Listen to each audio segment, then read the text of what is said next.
Getting an error when you try to run a PowerShell script. Yeah, this is pretty common, especially when you're just getting started. In this guide, I'll show you the most useful ways to find the cause and fix common PowerShell script errors. First, don't ignore the error message.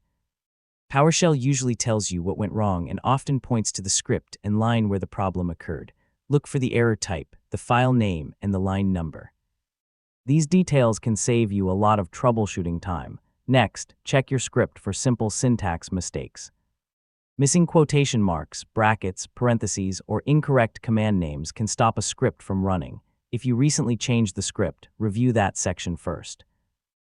Even one missing character can cause an error. If the syntax looks correct, check the commands and their parameters. Use getHelp followed by a command name to see how it should be used.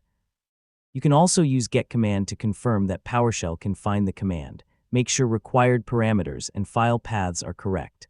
Another common problem is script execution being restricted. Run getExecution policy to see the current policy. If PowerShell blocks your script, check whether the restriction is related to the execution policy.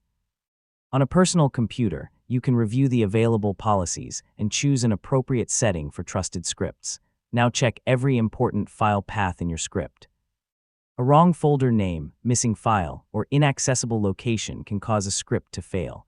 If the script needs administrator permissions, try opening PowerShell as administrator.